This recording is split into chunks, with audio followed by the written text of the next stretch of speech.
My name's Mark, I'm 45, and up until a few months ago, I thought I had a solid marriage. My wife, Lisa, and I had been together for over 20 years.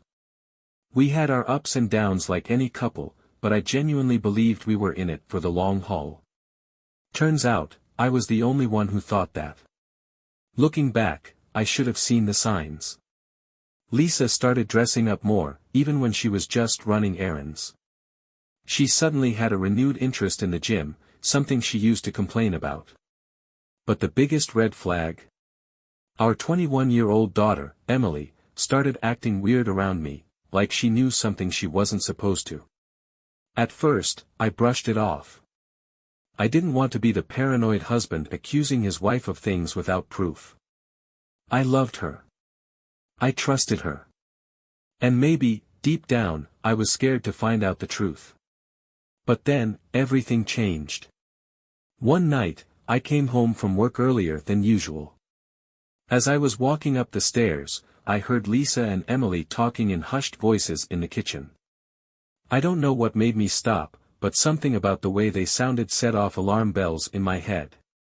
I stayed out of sight and listened. "Mom, you should just go for it," Emily whispered. Lisa sighed. "It's not that simple. I don't want to hurt him." "Hurt him?" Emily scoffed. "Dad won't even notice. You deserve to be happy." And that was it. That was the moment my world cracked in half. I wanted to burst in right then and there, demand answers, scream, cry, anything. But I didn't. Instead, I walked back out the front door, got in my car, and just drove. I had no idea where I was going. All I knew was that my wife was cheating, and my own daughter was encouraging it. I don't remember much about that drive. I just remember feeling numb. The city lights blurred together, and the hum of the engine was the only sound keeping me grounded. I wasn't angry yet. That would come later. At that moment, I was just lost. I pulled into the parking lot of some random gas station and sat there, gripping the steering wheel until my knuckles turned white. My wife was cheating. My daughter, our daughter, was encouraging it. And I had nothing to go on except a single overheard conversation. Maybe I had misheard them. Maybe it wasn't what it sounded like. I wanted to believe that. I really did. But deep down, I knew better. I went home that night and acted normal. I walked through the door, kissed Lisa on the cheek like I always did, and smiled at Emily when she looked up from her phone. It took every ounce of self-control not to let them see the storm raging inside me. Lisa was her usual self, calm, sweet, and affectionate. "Hey, you're home late," she said, walking up to me. "Everything okay?" I nodded. "Yeah. Just needed to clear my head." She gave me that soft, knowing smile. "Long day." If only she knew. Emily barely acknowledged me. A quick, "Hey, Dad," before going back to whatever nonsense she was scrolling through on her phone. That used to bother me, but now I realized it wasn't just typical young adult behavior. She was avoiding me. She knew what I didn't, and that guilt was making her uncomfortable. I went to bed that night lying next to a woman who had already betrayed me. Her breathing was steady, peaceful. Mine wasn't. The next morning, I made a decision. I needed proof. Not just for myself, but because I knew if I confronted Lisa with nothing, she'd gaslight me. Tell me I was crazy. Make me doubt what I knew in my gut was true. So, I started paying attention. I noticed how she kept her phone face down. How she would take calls and step outside instead of talking in front of me. How she had suddenly become so busy, always running errands, meeting up with friends she never used to talk about. One night, when she was in the shower, I took a risk and checked her phone. I wasn't proud of it, but I didn't care. The moment I unlocked it, my stomach dropped. No incriminating texts, she was smarter than that. But the call log? That was another story. The same number, over and over again. Late at night. Early in the morning. Sometimes, she'd call it while I was at work. No name attached to it, just a number. I copied it down and stepped out of the bathroom like nothing had happened. My heart was pounding, but I forced myself to stay calm. I needed to play this smart. The next day, I took off work and hired a private investigator. I never thought I'd be that guy, but desperate times, right? I told him what I suspected. Gave him the number. Told him to follow her and find out everything he could. Then, I waited. 2 days later, I got a call. "I've got something for you," the investigator said. His voice was calm, professional. Like he had done this 1,000 times. I wasn't ready for what he sent me. Photos. Lisa. My wife. Wrapped around some guy in a restaurant, her lips pressed to his. Her hands all over him in ways that used to be reserved for me. They weren't even trying to hide it. The betrayal hit me like a sledgehammer to the chest. And just like that, any lingering hope I had died. Lisa wasn't just cheating. She was in love with someone else. I must have stared at those photos for an hour. My mind refused to process what my eyes were seeing. Lisa, my wife, laughing, touching, kissing another man like I had never even existed. The way she leaned into him, the way her fingers brushed through his hair, it wasn't just sex. It was intimacy. And that was worse. I felt sick. My hands were shaking as I scrolled through the images, each one a fresh stab to the heart. The investigator had done his job well. There were timestamps, locations, proof. I had all the evidence I needed. And yet, I couldn't bring myself to confront her. Not yet. I needed a plan. That night, I barely spoke to Lisa. I went through the motions, ate dinner, watched TV, even laughed at some dumb joke Emily made. But inside, I was a ticking time bomb. I kept replaying those photos in my head, wondering how long it had been going on. Had she ever thought about me while she was with him? Or had I become just another piece of furniture in her life, something she walked past without a second thought? Around midnight, when she was fast asleep, I grabbed my laptop and started digging. I found the guy's name, Max Parker. He was younger than me. Taller, leaner, the kind of guy who probably spent hours at the gym and knew exactly how to make a woman feel desired. I found his social media. It was all there. A single guy, living free, having fun. No wife. No kids. Nothing to lose. Unlike me. Unlike our family. I clenched my fists. The anger was creeping in now, turning into something dark and sharp. But I couldn't let it take over. Not yet. The next morning, Lisa was glowing. That was the part that killed me. She was humming while making coffee, tapping her fingers on the counter like she had a secret. And she did. "Morning, babe," she said, leaning in to kiss me on the cheek. I let her. I had to bite my tongue to keep from laughing. She had no idea. Emily walked in, her hair a mess from sleep. She grabbed a coffee mug and shot Lisa a knowing glance. A smirk. Like they shared some kind of joke. And suddenly, it all clicked. Emily wasn't just aware of the affair. She was in on it. That's why she had been acting so strange. That's why she had told Lisa to go for it. I took a slow breath, keeping my face neutral. "Not yet, Mark. Don't blow it yet." "Hey, I said casually, sipping my coffee. "What are your plans today?" She shrugged. "Not much. Might go out later." "Cool." I nodded. "Maybe we should do something together. You and me." Her eyes flickered with hesitation. "Oh. Yeah, maybe." She was lying. I knew it. And now, I knew exactly what to do. That afternoon, I told Lisa I was going on a hunting trip with some buddies. She barely reacted. Just a nod and a smile. And that? That was the final confirmation I needed. She wasn't sad to see me go. She was relieved. Because to her, it meant she had a free weekend with Max. She thought she had all the time in the world. She had no idea I was about to take all of it away. I packed a bag like I was actually going on that hunting trip. Tossed in some flannels, a pair of boots, even my old rifle case, empty, of course. I wanted to sell the illusion. Lisa barely glanced up as I slung the bag over my shoulder. "Be safe," she said, kissing me on the cheek. Like a loving wife. Like a woman who wasn't about to fuck another man the moment I walked out the door. I forced a smile. "Yeah. You too." She didn't even catch the bitterness in my tone.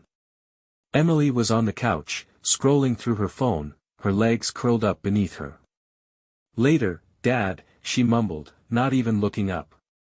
I walked out the front door, got into my truck, and drove. Not to the woods, not to some cabin, but to a hotel across town, where I had set up a surveillance plan. I had hired someone. Not just the private investigator, a friend of a friend who knew how to handle discreet surveillance. He was ex-military, knew how to follow people without being seen. I paid him cash, told him I needed eyes on my house while I was gone. By the time I got to the hotel, I had a text waiting for me. "She's on the move. Just left the house. Not alone." I didn't need to ask who she was with. I sat on the edge of the hotel bed, my fists clenched, my heart pounding in my ears. I imagined Lisa in his car, laughing, her hand on his knee. I imagined them pulling into his driveway or maybe even a hotel just like this one. I imagined her body under his. And for the first time, I felt something colder than anger. I felt nothing. I had always thought that if this ever happened, if Lisa ever cheated, I'd break down. I'd scream, cry, throw things, maybe even beg her to stay. But now, sitting there with undeniable proof, all I felt was a quiet, eerie calm. I didn't want her back. I wanted revenge.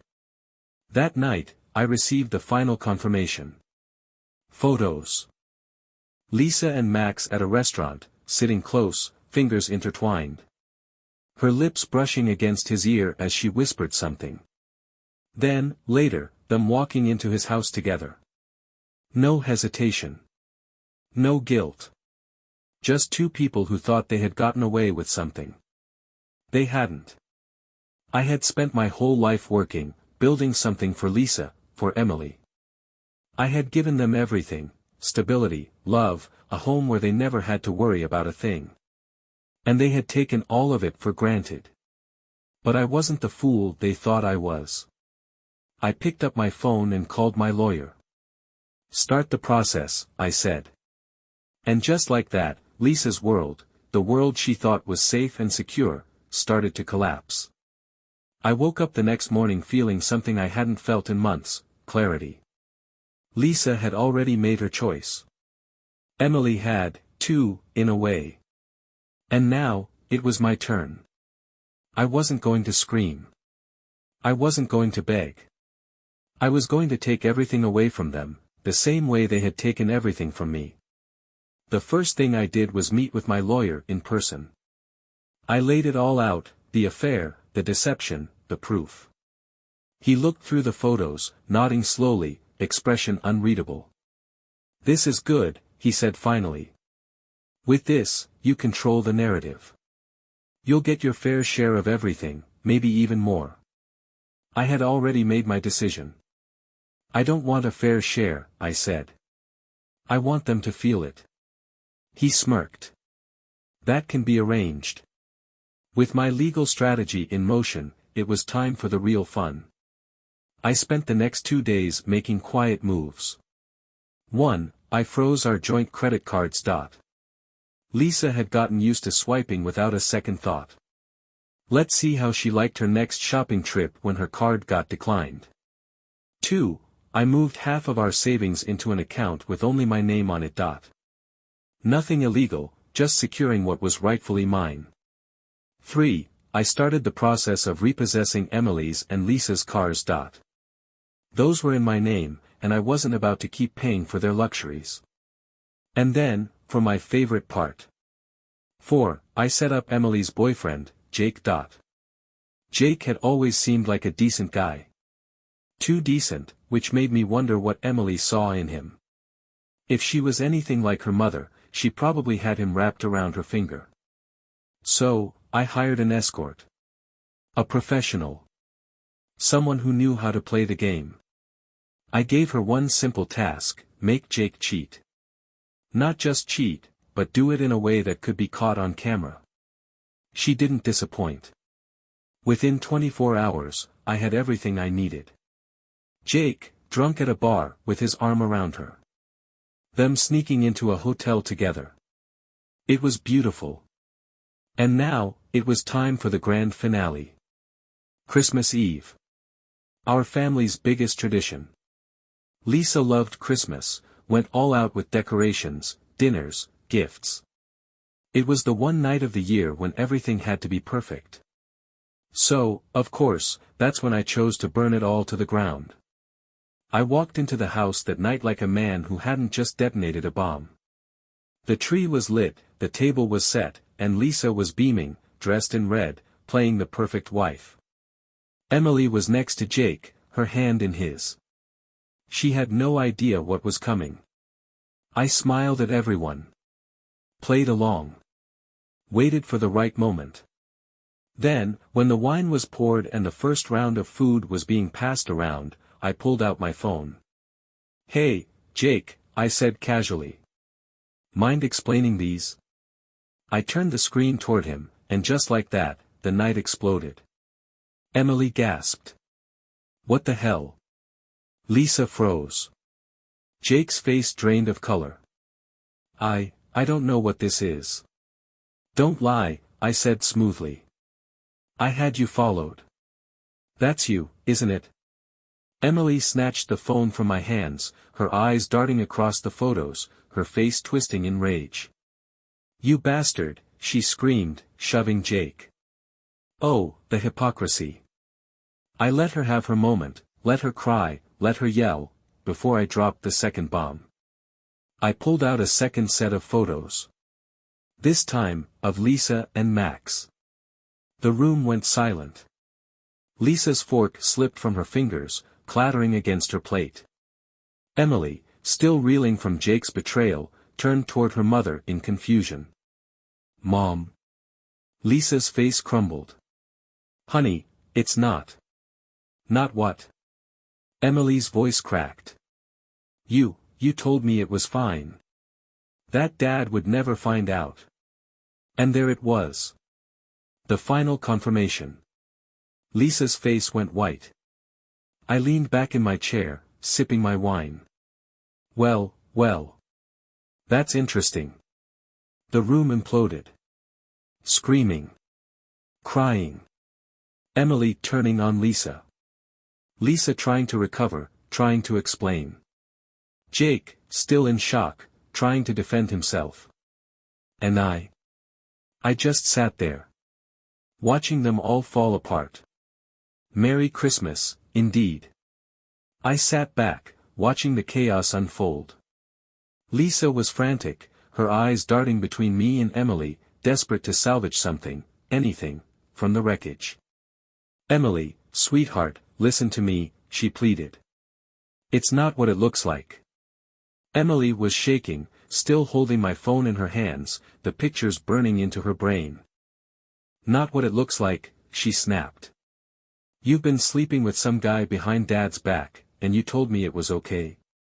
And now you want to lie about it?" Lisa reached out to touch her, but Emily recoiled like she'd been burned. And then, the moment I had been waiting for. Emily turned to me. "How long have you known?" I took another sip of my wine. Calm. In control. "A while." Her jaw clenched. "And you just waited?" "You let me," She glanced at Jake, who was still sitting there, stunned into silence. You set all of this up, didn't you? I raised an eyebrow. Oh, now you care about setups. Her face flushed with guilt. She knew what I meant. I stood up, adjusting my jacket. You and your mother thought I was stupid. That I wouldn't notice. That I wouldn't find out. I shook my head. But the thing about smart people, Emily, is that we let idiots dig their own graves. Lisa snapped. You think you're the victim here, she shrieked. You were never around.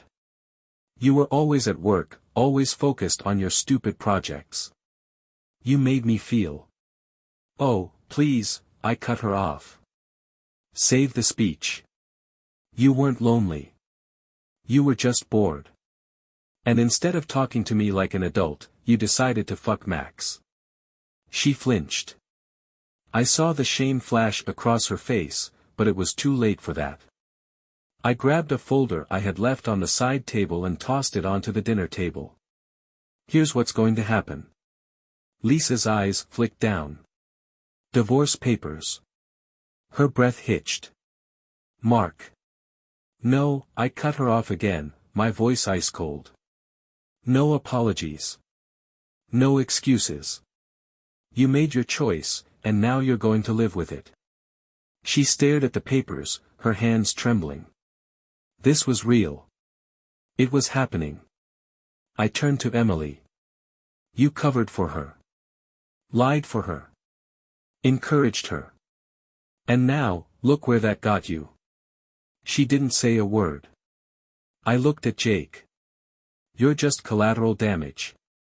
But hey, at least now you know what it feels like to be blindsided.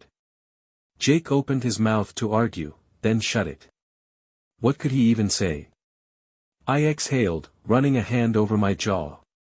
Oh, and one last thing. I reached into my pocket and pulled out a set of car keys, Emily's keys, and placed them on the table.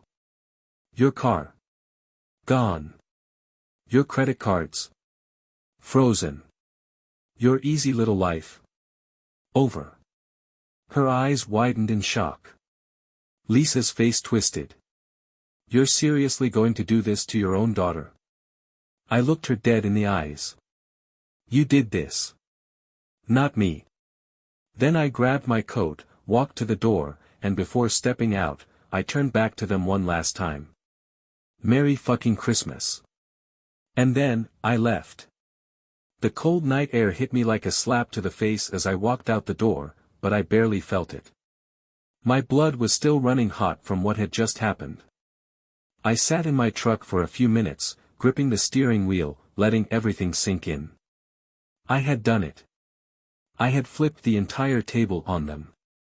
Lisa was in shambles. Emily had just lost everything she took for granted. And Jake? He was just collateral damage, caught in the crossfire. And yet, I didn't feel good. I didn't feel anything at all. I always thought revenge would come with some kind of satisfaction, moment where I'd look back and feel victorious. But all I felt was empty. I didn't just torch my marriage, I burned down the entire bridge between me and my daughter. And whether she deserved it or not, that realization stung. I drove back to the hotel, running through the night's events over and over in my head. Lisa's face when she saw the divorce papers. Emily's shock when I took away her car and money. The silence after I walked out.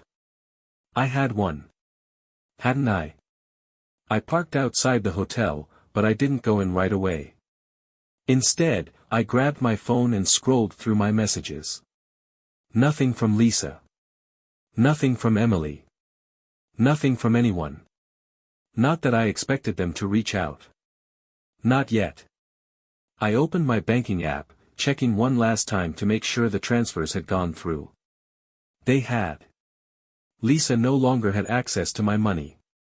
The house? About to be put on the market. The cars? Already scheduled for repossession. Everything was in motion. And then, right as I was about to put my phone down, a text popped up. Lisa, we need to talk. I stared at it for a long time. Then I locked my phone, tossed it onto the passenger seat, and walked into the hotel without responding. She wanted to talk. Too late. She should have thought about that before she crawled into bed with another man. The next morning, I met with my lawyer again. The house is listed, he told me, sliding some papers across the desk. Once it sells, she'll get her cut. But no alimony. No monthly payments. Good, I said. He leaned back in his chair, smirking. You really went scorched earth on this one, huh? I exhaled sharply, rubbing my jaw. Wouldn't you? He chuckled. Fair point. I signed the last of the documents, officially severing any financial ties to Lisa and Emily. It was done. No more shared bank accounts. No more shared property. No more shared life. Lisa was about to find out what it felt like to stand on her own 2 feet, something she hadn't done in over 20 years. And Emily? She was going to learn the hard way that actions had consequences. That night, I got another text.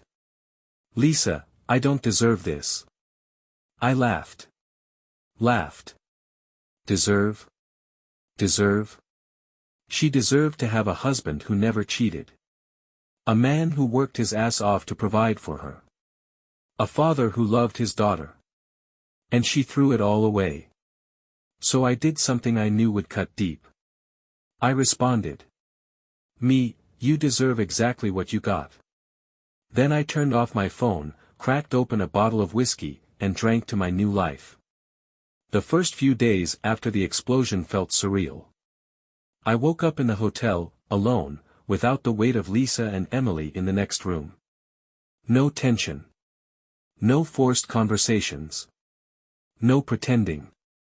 For the first time in years, I was free. And yet, the silence was deafening. I wasn't used to it.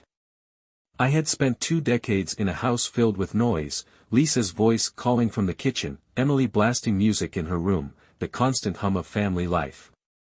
Now, all I had was the sound of my own breathing and the occasional buzz of my phone.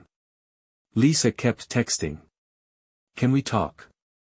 You don't have to do this. I made a mistake, Mark. Please. I never responded. I told myself I wasn't bitter, I was just done. But if that was true, why did I keep rereading the messages? One night, I got a call. Not from Lisa. Not from Emily. From Max. Yeah. Him.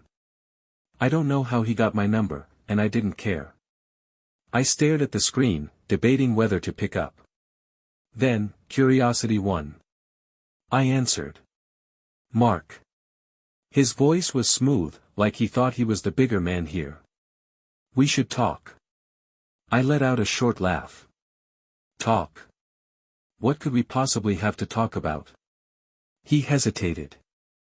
Look, I never meant for things to happen this way. Lisa. No, I cut him off. You don't get to say her name to me. Silence. Then he sighed. All right. But you need to know, she's a mess. She's been crying for days. She's lost, man. I gritted my teeth. And you care why? You won, right? Another pause. Then. I don't think I did. I almost laughed again. Almost. I could picture him now, standing in whatever bachelor pad he crawled back to, realizing that Lisa wasn't some fantasy. That an affair was exciting until real life came crashing in. But I wasn't going to give him the satisfaction of a conversation. Lose my number, I said coldly. Then I hung up. The next morning, I woke up to a knock at my door. I wasn't expecting anyone. I pulled on a t-shirt and jeans, my body still sore from sleeping on a mattress that wasn't mine. I opened the door. And there she was. Emily. Her eyes were red, her hair a mess. She was gripping the straps of her purse like she was trying to keep herself from falling apart. For a long moment, neither of us spoke. Then, quietly, she said, "Can I come in?" I should have told her to leave. I should have slammed the door in her face the way she had slammed every bit of trust one had in her. But I didn't. I stepped aside. "Yeah. Come in." And just like that, the first crack in my revenge plan appeared. Emily stepped inside hesitantly, like she wasn't sure if she was welcome. To be fair, she wasn't.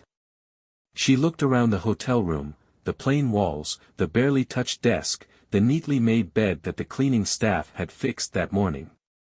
"This is small," she muttered, almost like she was surprised. I let out a short, humorless laugh. "Yeah. Doesn't come with a chef's kitchen and a 3-car garage. Tough life, huh?" She flinched. "Good. Let her feel it." I walked over to the little table in the corner and sat down. "All right," I said, leaning back. "You wanted to talk. So talk." Emily hesitated, shifting on her feet like she didn't know where to start. She looked young in that moment, not the woman who had smirked at her mother's affair, not the entitled girl who thought she was above consequences. Just my kid. She finally sighed and dropped into the chair across from me. I messed up. I raised an eyebrow. "Which part?" "Lying to my face. Encouraging your mom to cheat. Laughing behind my back." Her eyes flickered with guilt. I didn't laugh. I gave her a sharp look. "Don't lie to me. Not now." Her shoulders slumped. "Okay," she admitted. "I did. But not because I thought it was funny." I stayed silent, waiting. She ran a hand through her hair, exhaling slowly. I thought. I don't know. I thought Mom deserved to be happy. My jaw clenched. And I didn't. "That's not what I meant," she rushed to say, shaking her head. I didn't see it the way you did." Mom made it sound like, she hesitated, choosing her words carefully. "Like she was stuck. Like you weren't interested in her anymore. That you two were just, existing together." I let out a dry chuckle. So, her solution was to start fucking another guy instead of talking to me? Emily winced. "I didn't think about it like that." I nodded. "Yeah. That's the problem, isn't it?" She went quiet for a long time. I could tell she wanted to argue, to defend herself, to rationalize it. But instead, she looked down at her hands, her voice quieter. "I was wrong," she admitted. That caught me off guard. I studied her face, trying to figure out if this was genuine or just another attempt to weasel her way back into my good graces. I wanted to believe her. But trust? That was gone. "I lost everything, Dad," she continued, her voice cracking. "My car. My money. And Jake," she swallowed hard. "I hate him. I hate that he cheated. And I hate that I was so mad at him when I did the same thing to you." That was the moment I saw it, the shift. Emily wasn't just upset that she got caught in the crossfire. She was finally realizing what she had done. Good. She needed to feel that. I took a deep breath, running a hand over my jaw. "And what do you want from me, Emily?" She looked up, tears brimming in her eyes. "I don't know," she whispered. "But I don't want to lose you, too." For the first time since this whole thing started, I felt something other than anger. I wasn't ready to forgive her. Not yet. Maybe not ever. But I also wasn't ready to shut the door completely. So I sighed, sat back, and said, "Well, that depends on what you do next." And just like that, the second crack in my revenge plan appeared. Emily stared at me, like she was waiting for me to tell her what to do. Like she still thought I was going to fix this for her. But I wasn't that dad anymore. She had made her choices, and now she had to deal with the fallout, just like her mother. I crossed my arms and leaned back in my chair. "So," I said, "what exactly do you think happens now?" She swallowed hard. "I don't know," she admitted. I thought maybe we could talk." "Talk about what?" I asked. "How you and your mom played me for a fool. How you encouraged her to screw around and lied to my face while I was still paying for your car, your college, your entire lifestyle." Emily flinched at that last part. "I didn't think about it like that." "No," I said flatly. "You didn't." She wiped at her eyes, breathing shakily. "I messed up. I get that now. But you're still my dad." I stared at her for a long moment. Was I? Because in the past few months, she hadn't acted like I was. She had acted like I was some clueless ATM machine, existing in the background while she helped her mother burn our family to the ground. But looking at her now, I saw regret. Real regret. It wasn't enough for me to forgive her, but it was a start. I sighed, rubbing my temples. "Look, Emily. I'm not going to pretend everything's fine. It's not. And I don't know when, or if, it will be." Her face crumpled, but she nodded. "I understand." "Good," I said. "Because if you're serious about making things right, it's not gonna be easy. And it's not gonna happen overnight." She straightened a little. "I'll do whatever it takes." I didn't let her off the hook that easily. "That starts with cutting your mom's bullshit out of your life," I said bluntly. "Because if you're still playing messenger for her, still believing whatever version of the story she's feeding you, then this conversation is over." Her eyes widened. "I'm not," she hesitated. "I mean, I haven't really talked to her since Christmas Eve. She's a mess. She keeps calling, but I don't know what to say to her." I gave a bitter chuckle. "Welcome to my world." For a moment, we just sat there in silence.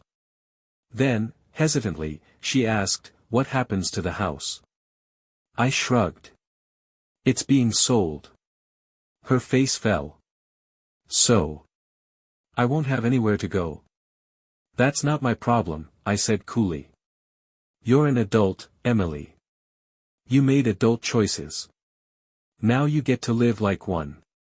She blinked rapidly, like she was trying not to cry again. Okay. I get it." I sighed, finally relenting, just a little.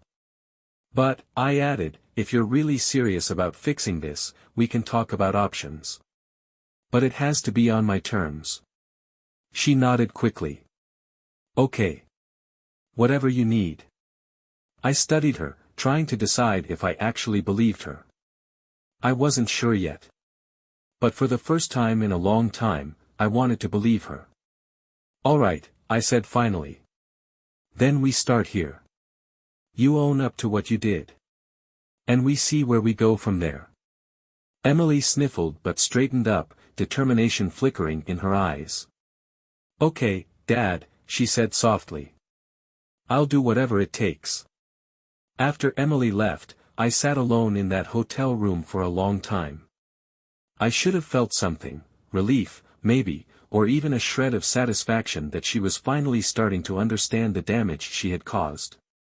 But all I felt was exhausted. There was no easy way to rebuild trust, and I wasn't sure if I even wanted to try.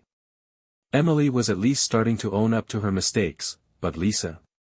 Lisa hadn't even tried. And as if on cue, my phone buzzed. "Lisa, we need to talk. Please."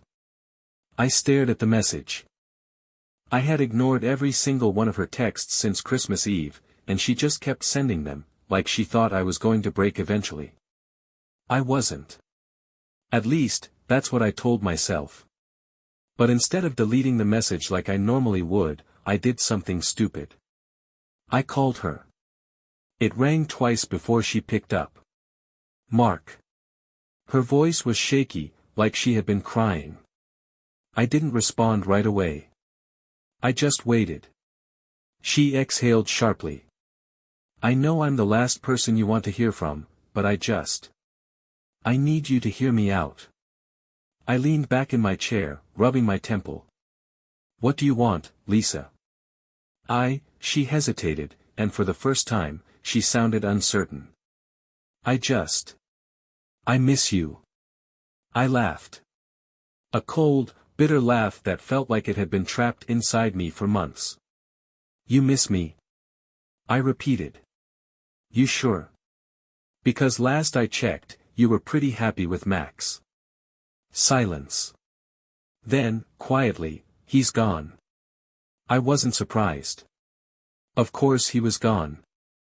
Max got exactly what he wanted, the thrill of stealing another man's wife. But now that the consequences had caught up, he had no reason to stick around. And Lisa? She had bet everything on him, only to be left with nothing. You want me to feel bad for you? I asked. No, she said quickly. Mark, I fucked up. I know that. I was stupid. I thought. She broke off, and I could hear her trying to keep it together. But I wasn't in the mood to comfort her. I had spent years making sure she had a comfortable life. I had worked my ass off to provide for her. I had given her everything, and in return, she had treated me like I was some disposable, loveless option. And now? Now that her fantasy had crumbled. Now she realized what she had lost. Too late. I took a deep breath, keeping my voice steady. Lisa, I said, you made your choice. And I made mine. She sniffled. But it doesn't have to be like this.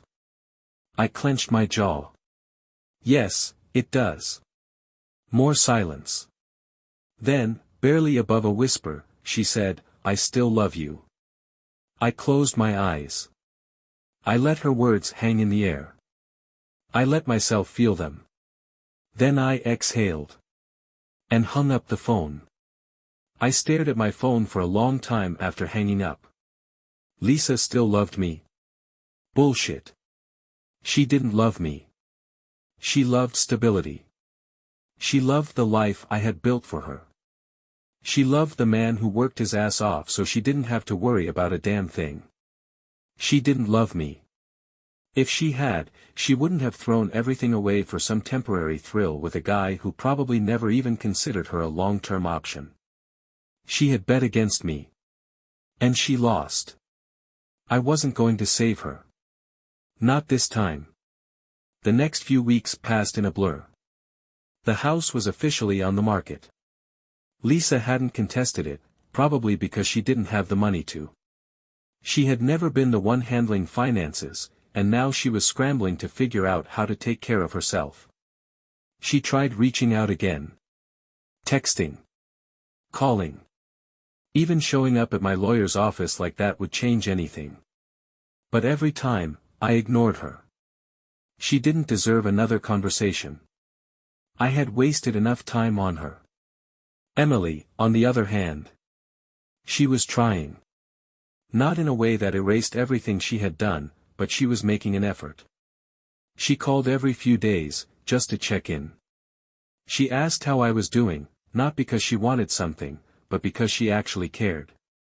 I was cautious, keeping my walls up, but I didn't shut her out completely. She had burned our relationship badly, but she was owning up to it. And that? That counted for something. One evening, I was at the park, trying to clear my head, when I got a text from an unexpected number. Shannon, hey. It's been a while. How's life treating you? Shannon. She was someone I had met months ago, another divorcee, another person who had been blindsided by betrayal. We had talked a few times, commiserated over drinks, shared stories of how the people we loved had shattered us. I hadn't thought about her in a while. But seeing her name on my phone made me pause. I could keep living in the wreckage of what Lisa had done. I could keep letting her ghost haunt me, keep replaying every painful moment over and over in my head. Or I could move the fuck on. So I did something I hadn't done in a long time. I smiled. And I texted her back. Life's getting better. Let's grab a drink and I'll tell you all about it. I sat there for a moment after sending the text, watching the little delivered notification pop up. And for the first time in what felt like forever, I didn't feel weighed down by anger, resentment, or regret. I felt light.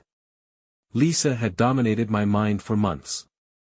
Every choice I had made since discovering her affair had been about her, getting proof, planning my revenge, tearing her world apart the way she had torn apart our marriage.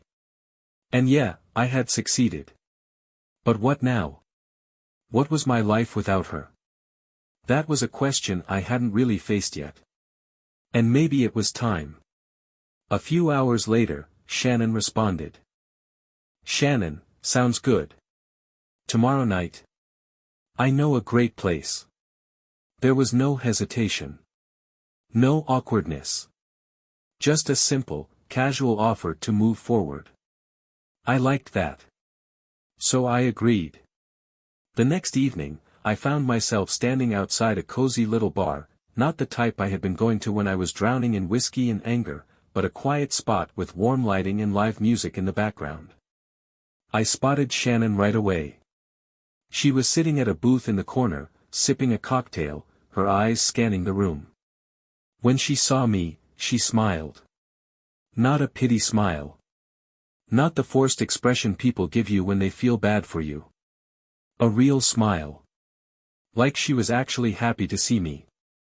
I walked over and slid into the booth across from her. You look good, I said, because she did. She raised an eyebrow. So do you.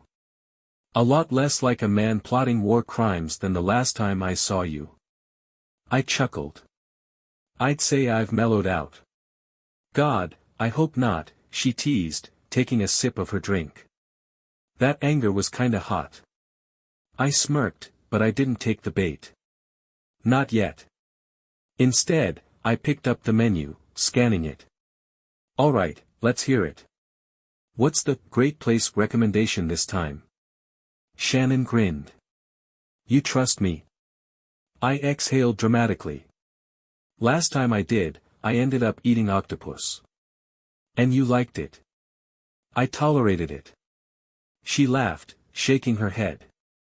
Alright, alright. No seafood tonight.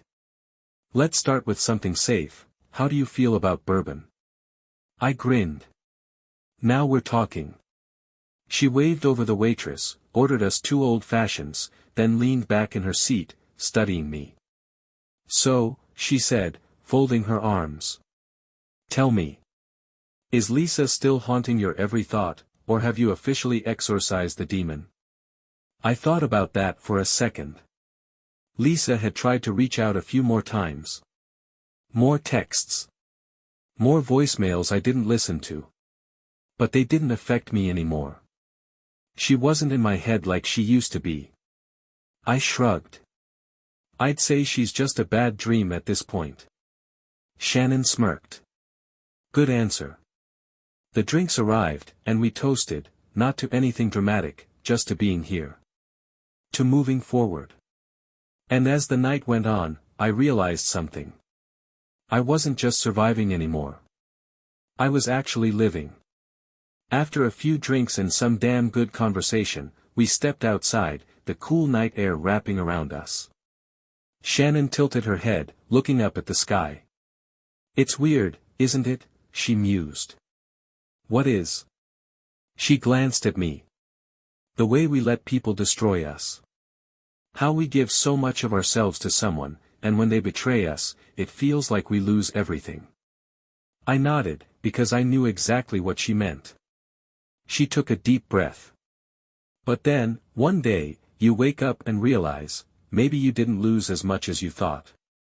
She turned to face me, her expression softer now. Maybe you just lost the wrong person. Something in my chest tightened.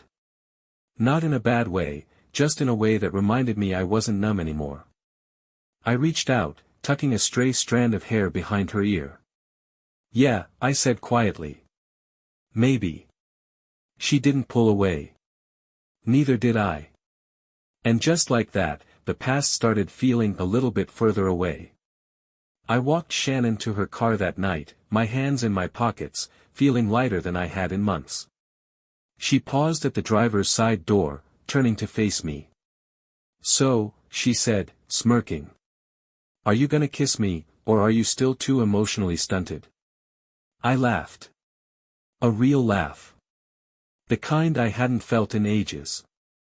"You don't waste time, huh?" Shannon shrugged. "Life's short. And I don't play games." That was one of the things I liked about her, she didn't tiptoe around things. She said what she wanted, did what she wanted, and didn't let the past define her. I, on the other hand, I was still figuring that part out. I exhaled, looking at her carefully. "I don't want to do this if I'm not all the way in," I admitted. "You don't deserve to be a rebound." She studied me for a second, then smiled. "Good answer." And then, she kissed me. Not some hesitant, careful kiss. Not the kind where you're testing the waters. It was deliberate. Confident. Like she knew exactly what she wanted. And for the first time in a long time, so did I. The next morning, I woke up with a sense of peace I hadn't felt in a long time. No anger. No bitterness. No Lisa. I checked my phone out of habit and saw another missed call from her. Another voicemail I wasn't going to listen to. I stared at the screen for a few seconds, then did something I should have done weeks ago. I blocked her number. No hesitation. No second guessing. Lisa wasn't a part of my life anymore. And she never would be again. Over the next few weeks, things changed. I moved into my own place, not some hotel, not some temporary setup, a real home. My home. Emily and I kept in touch, but I kept my boundaries firm. She was trying, and I gave her credit for that. But trust? That was something she'd have to earn back. And Shannon? She didn't fix me. She didn't swoop in like some romantic cure-all for my heartbreak. But she was there. A person who understood. A person who had been through the same kind of betrayal and rebuild. And as the months passed, I stopped thinking about what I had lost and started focusing on what I was building. Because for the first time in a long time, I wasn't just existing. I was moving forward. And it felt damn good. 1 year later, I found myself standing in my new home, staring at the Christmas tree. It wasn't decorated by Lisa. It wasn't filled with old memories of a marriage that had died long before I even realized it. It was mine. Simple. Different. But peaceful. And for the first time, I was okay with that. That evening, Shannon came over, a bottle of wine in one hand, a small wrapped gift in the other. She smirked as she stepped inside. "You actually put up a tree. I'm impressed." I chuckled, taking her coat. "What, you think I was gonna let Christmas ruin my mood forever?" She shrugged, grinning. "Wouldn't have blamed you." We sat down by the fire, and for a while, we didn't talk about the past. We just enjoyed the present. And then, halfway through our drinks, my phone buzzed. A text. "Emily, Merry Christmas, Dad. I love you." I stared at it for a long moment, then typed back. "Merry Christmas, Em. I love you too. Nothing more. Nothing less." I wasn't ready to forget what had happened. But I was ready to move past it. That night, as I sat with Shannon, watching the snowfall outside, I realized something. This was my life now. Not a life tied to betrayal. Not a life spent looking backward. But a life where I got to decide who I let in. Who I trusted. Who I built something with. And that? That was the greatest revenge of all. Because I had one. Not by tearing Lisa down. But by leaving her behind. For good.